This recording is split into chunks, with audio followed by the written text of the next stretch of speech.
He's Grant Ramey, I think. I'm Rob Lewis, and this is the Volquest.com Fast Break. Grant, this was only going to go one way this afternoon, and it got that way in a hurry. I don't know. After the first, 3 minutes, yeah, since he hadn't scored a point, I think Gardner-Webb was a 3-0. 42.5 point dog, and they got out 5-0. And covered. Yeah, barely. By what, a half a point? Half a point. According to some books. Gamble responsibly, everybody. It is what it is. You're a 42.5 point favorite. You looked that way for much of the afternoon. A lot of different guys got a lot of minutes, important minutes. Some guys saw some shots go in that need to see shots go in, and it's just one of those opportunities where a Clarence Masamba gets first half minutes, and Amari Abram gets important minutes, and Ethan Berg doesn't play because he's out with an illness, but you have different guys that contribute and do what you have to do in these kind of games. Yeah, that's probably my biggest takeaway is probably some of the guys that we saw further down the bench maybe play, but get more minutes today, or more of a featured player like Amari Abram. Great game. You started out 6 of 6. Should have finished that way. Right. 15 points. And you mentioned Clarence. Rick talks about him, all the time, and he clearly wants to give that kid a shot. But I think Amari Evans is making a move. He is physical. He doesn't look like a freshman in terms of his build and the way he plays the game.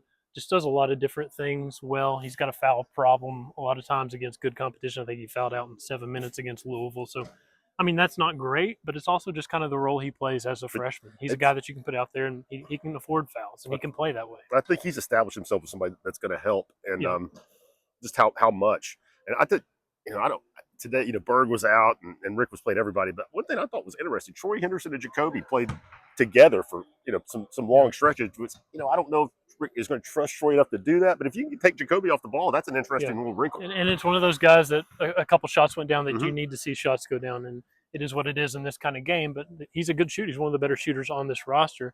Just how many opportunities he's going to get against a Louisville or, the big-time competition night in and night out. But against a Gardner-Webb or a South Carolina State here after Christmas, get on the floor, make some shots, build some confidence, and just get some minutes where everybody's on the floor and you got different matchups. So now, we got 10 days off before they play again, and that's the last warm-up game before SEC play starts. I don't know if they really, ran the state off the road with that 3-game losing streak, but it feels like, they're back on track. Yeah, it was just that the 3-game losing streak was over a 3-week stretch where they had that 9-day span between Illinois and Louisville, where the vibes weren't great and you had a lot of questions. And I think Rick has said it. They've got to the point where they're playing a little bit more like they practice, which is what they need to do. You're going to have to continue this against South Carolina State and make it very much a replica of this game.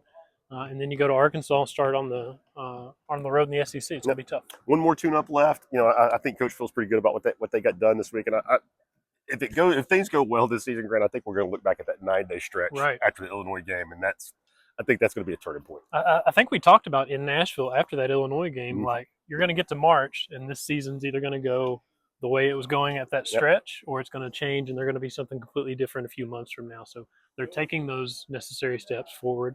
Obviously, what they did Tuesday night's a much bigger deal than anything they'll do in the next couple of weeks, but it sets you up where you're playing better when you go into SEC play, when it's going to be much more of a grind, night in and night out. Absolutely. So not much to see here today. Easy win. It was always going to be that way. More coverage on the site.